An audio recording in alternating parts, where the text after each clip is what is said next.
Salut, c'est Dr Excel. Aujourd'hui, je vais te montrer comment faire pour réaliser un diagramme de Gantt, mais sans graphique, sans utiliser les graphiques sur Excel. On va faire ça avec des mises en forme conditionnelles. L'intérêt, alors il y a deux intérêts. D'une part, c'est beaucoup plus pratique à gérer et afficher, et puis tu peux choisir la granularité. Donc ici, par exemple, je t'ai fait un diagramme de Gantt qui prend comme unité la semaine.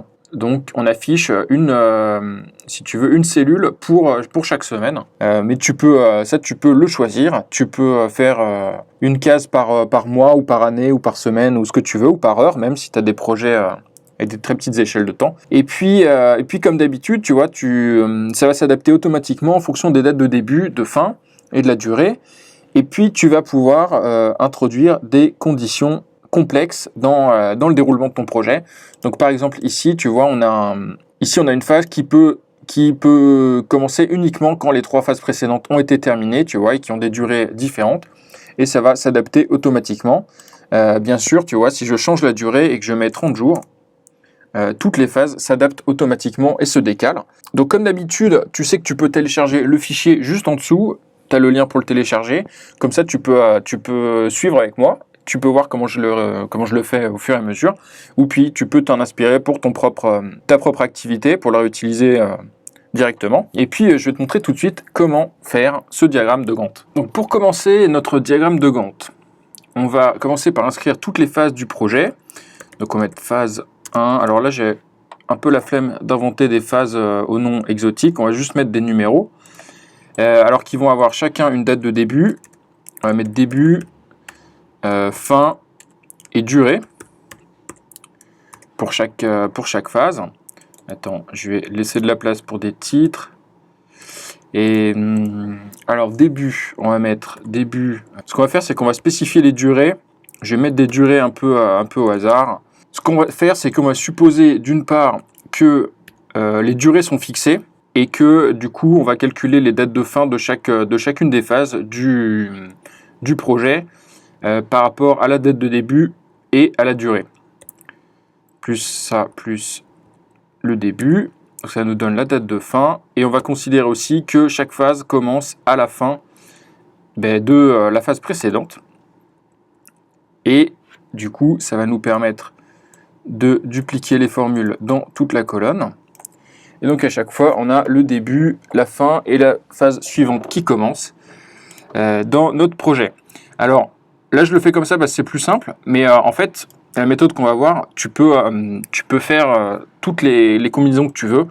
Donc, par exemple, tu peux faire des durées qui sont fonction de paramètres extérieurs, et tu peux aussi faire des calculs plus complexes sur le début et sur la fin des phases. Donc, par exemple, tu pourrais supposer que la phase 5, tu as besoin de la phase 2, 3 et 4 complétées.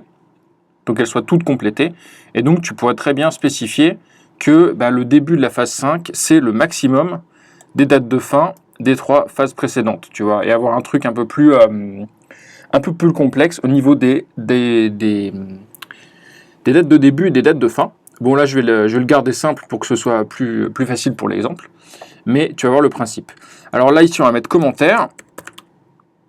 Typiquement, si tu veux expliquer un peu comment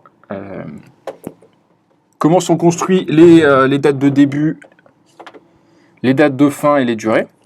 Et puis, on va commencer avec, on va mettre les dates, etc. On va faire le vrai diagramme. Et alors, ce qu'on va faire ici, c'est qu'on va mettre, déjà, on va mettre les dates. Donc, on va le commencer, par exemple, le 1er mars. On va tout simplement le commencer le 1er mars. On va le commencer au début au début de la première phase, tout simplement. Alors, en tout, j'ai combien de jours ?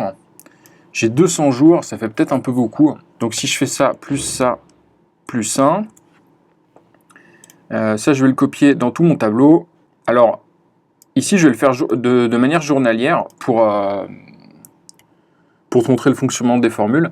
En fait, l'avantage de ce que je vais te montrer de cette méthode, c'est que tu n'es pas obligé de faire un diagramme jour par jour. Tu peux aussi omettre certaines dates, et puis d'ailleurs on va faire comme ça, on va le faire à la semaine. On va le faire à la semaine, donc je vais faire ça, plus 7. Et à chaque fois, mince, je me suis trompé de formule, plus 7. Et en fait, on va le faire semaine par semaine. Tiens, je vais coller ça dans tout le tableau après. Hop, hop, hop. Et on arrive, voilà, on arrive même jusqu'à la fin du projet sans trop de cellules. Ici, on va le faire semaine par semaine. Donc là, ça va être la semaine du 1er mars, la semaine du 8 mars. Alors, je sais pas trop si c'est des lundis, mais c'est pas grave. Et l'intérêt, tu peux choisir la granularité, en fait. Tu peux le faire toutes les semaines, tu peux le faire tous les mois. C'est un peu à toi de voir. Tu vas pouvoir choisir comment ça s'appelle, l'échelle de temps que tu veux choisir dans ton diagramme. Alors que quand tu le fais avec des graphiques, comme on a déjà vu dans d'autres vidéos, tu peux pas forcément trop choisir. Donc là, je vais le faire par semaine. Et puis, on va commencer à construire nos barres, tu vois, notre diagramme de Gantt. Donc, en fait, ce que je vais faire ici, c'est que je vais colorier les cellules en fonction des valeurs qui sont ici, de date de début et date de fin, et de la date actuelle. Donc, tiens, d'ailleurs, ce que je vais faire, c'est que je vais insérer une petite cellule tampon. Je ne sais pas trop si j'ai envie de rajouter des infos. Et alors, du coup, comme on choisit la couleur en fonction des paramètres, c'est une mise en forme conditionnelle. Donc, on va faire une nouvelle règle. On va le faire avec une formule. Et puis, alors, on va choisir le format personnalisé. On est en automatique. Il y a une typo sur automatique. Ah, c'est fort. Excellent. J'ai trouvé un bug dans Excel. Alors, on a dit quoi? On a dit le remplissage. Et je vais mettre, on va mettre du bleu, par exemple. On va mettre du bleu. Voilà, donc fini de jouer. On choisit en bleu avec un format normal. Et alors, la formule qu'il faut vérifier pour déterminer quelle cellule doit être remplie. Alors, dans chaque cellule, ici, qu'est-ce qu'on va considérer? On va considérer deux critères. On va considérer que d'abord, on est après la date de début. Ensuite, on est avant la date de fin.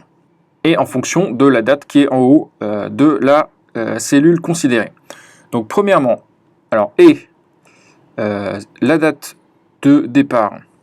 Alors, attention, à chaque fois dans le tableau, on va toujours considérer la ligne actuelle. Donc, ça va être le 4 en référence relative. Mais on sera toujours dans la colonne C. Donc, c'est C en référence absolue, 4 en référence relative. Donc, ça doit être inférieur ou égal. Je vais le mettre égal pour que la première...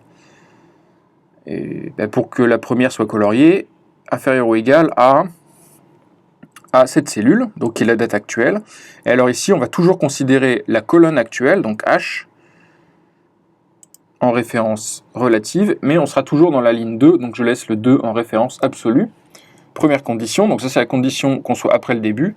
Il faut qu'on soit avant la fin, donc D4 est supérieur ou égal à la date en cours, et alors là c'est pareil, c'est qu'on fixe la colonne D, et ici on fixe la ligne H2, et on valide. Alors est-ce que c'est juste? Voilà, ça a l'air juste.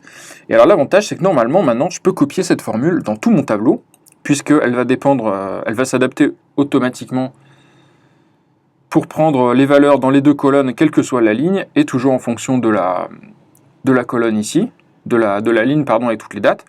Et donc là, ça va être la révélation. Est-ce que si je colle ça dans tout mon tableau, et voilà, elle est pas belle la vie? Alors ici, tiens, c'est marrant parce que ici, ça se chevauche. Ça, c'est intéressant. Pourquoi? Parce qu'en fait, la date, elle doit tomber entre les deux. Ici, on est... Ah tiens, tu sais ce que je vais faire? En fait, on va figer les volets pour qu'on ait toujours la date de début, la date de fin, ou qu'on soit dans le planning.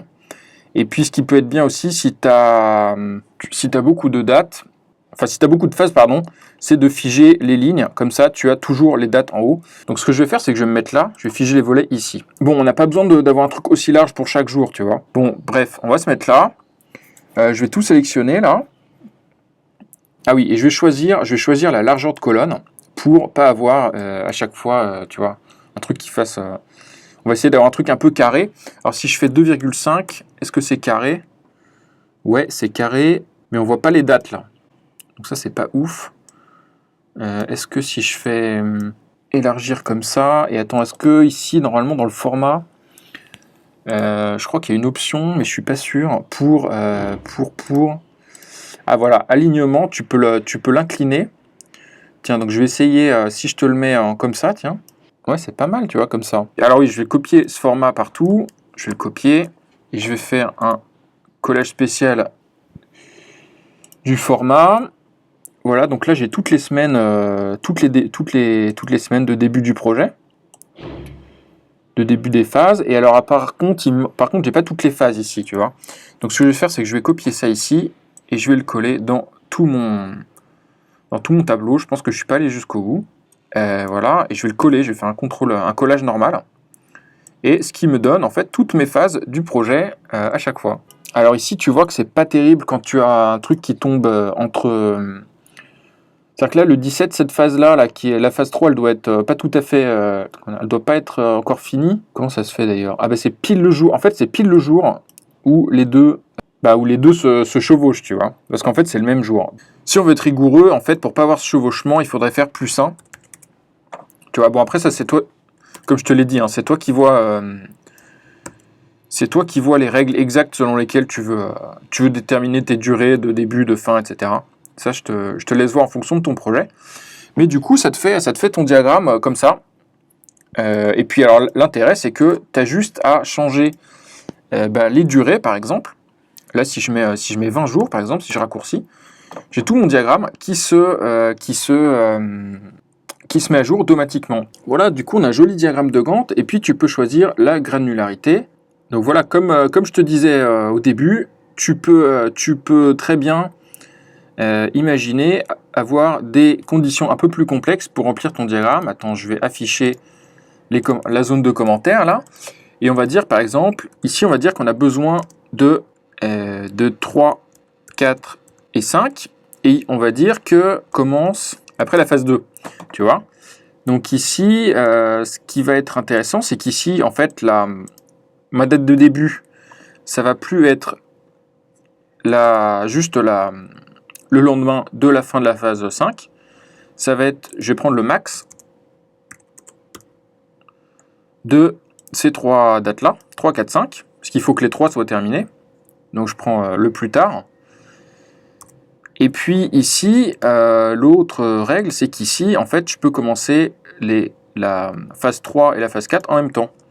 Donc plus 2, plus 1. Donc tu vois, en fait, les deux commencent en même temps. Bon, alors là, du coup, cette règle-là, elle sert à rien. On va dire que celle-là aussi.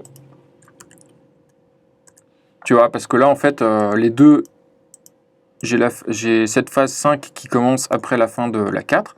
Ici, donc pareil, je vais mettre plus. En fait, c'est cette date-là. Je vais calculer pareil. Tu vois qu'ici, on a ces 3 phases qui commencent. On attend qu'elles soient toutes les 3 terminées. Maintenant, imagine que celle-ci, cette phase-là, je la raccourcisse à une semaine. Tu vas voir que ici, cette phase, la phase 6, elle commence bien quand les 3 sont terminés. Donc du coup, tu vois, c'est assez facile une fois que tu as bien compris en fait les règles une fois que tu as bien écrit les règles d'enchaînement des différentes phases de ton projet, de les transcrire sur ton diagramme de Gantt et puis d'avoir les dates qui se mettent à jour automatiquement, les dates de chaque phase. Voilà, donc je te laisse télécharger le fichier juste en dessous, comme ça tu peux l'utiliser ou t'en inspirer dans ton propre projet.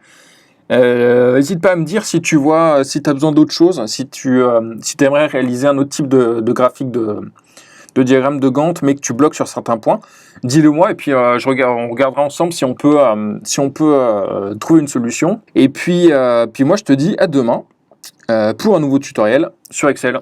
Allez, salut, à demain.